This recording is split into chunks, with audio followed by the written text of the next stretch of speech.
Hello everyone, तर आज आपण बनवणार आहोत पालकची हटलेली भाजी। त्यासाठी मी पालक स्वच्छ धुवून बारीक चिरून घेतलाय। त्यानंतर थोडेसे शेंगदाणे आणि चना डाळ घेतली आहे। तर आपण हे आता चिरलेला बारीक पालक कुकर मध्ये लावूया। त्यासाठी मी बारीक चिरलेला पालक ह्याच्यामध्ये टाकला कुकर मध्ये आणि ही डाळ आणि शेंगदाणे टाकून घ्यायचे आणि पाणी टाकायचं आणि याच्या 3 शिट्ट्या घ्यायच्या। शकता मी कुकर मध्ये पाणी टाकून घेतले सगळं आणि त्यामध्ये अर्धा चमचा हळद टाकली आहे आणि आता आपण ह्याला कुकर मध्ये लावूया। इकडे कुकरच्या 3 शिट्ट्या होत आहेत तोपर्यंत आपण तयारी करून घेतली आहे। तर मी इथं चिंच भिजवून घेतली, त्यानंतर आलं आणि लसूण आणि मिरच्या घेतल्यात आणि मला मिरचीचीच बनवायची, तुम्ही तिखट पण टाकू शकता मिरची नसेल तर, आणि कोथिंबीर घेतली। आता आपण ह्या सगळ्या मिरची आणि लसूण आणि अद्रक मिक्सर करून घेऊया। आता आपण मिक्सर करून घेऊया। तुम्ही बघू शकता हे कुकर मध्ये सगळं शिजून घेतलेलं आपण। त्यामध्ये आता थोडं थोडं कढीपीठ टाकायचं आणि त्याला छान प्रकारे असं हटवून घ्यायचं। थोडंसंच कढीपीठ टाकायचं, जास्त पण नाही टाकायचं। तुम्ही बघू शकता अशा प्रकारे मी कढीपीठ किंवा काय बोलतात तुम्ही डाळीचं पीठ टाकून मी हटवून घेतलंय आणि इथे थोडासा बारीक चिरून कांदा पण घेतलाय। नंतर इथे एक कढई ठेवली, त्यामध्ये 2 पळी तेल टाकून घ्यायचं।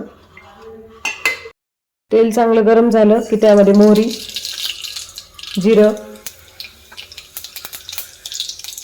परत बारीक चिरलेला कांदा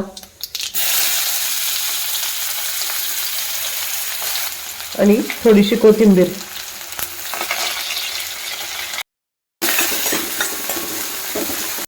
त्यानंतर आपण हे जे पेस्ट केली होती आलं लसूण आणि मिरचीची ती टाकून घ्यायची।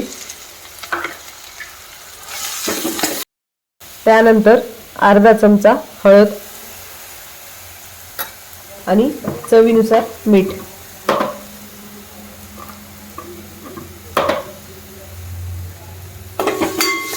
त्यानंतर आपण हे चिंचेचं पाणी आहे ते टाकून घ्यायचं।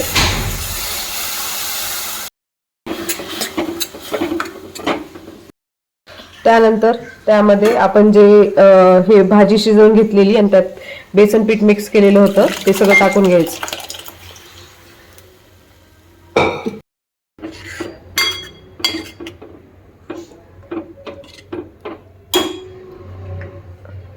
त्यानंतर थोडीशी कोथिंबीर, तुम्हाला जर पातळ पाहिजे असेल तर तुम्ही थोडं पाणी पण टाकू शकता त्याच्यामध्ये। त्यानंतर थोडंसं पाणी टाकून घ्यायचं आणि ह्याला 5 ते 10 मिनिट झाकण ठेवून उकळू द्यायचं।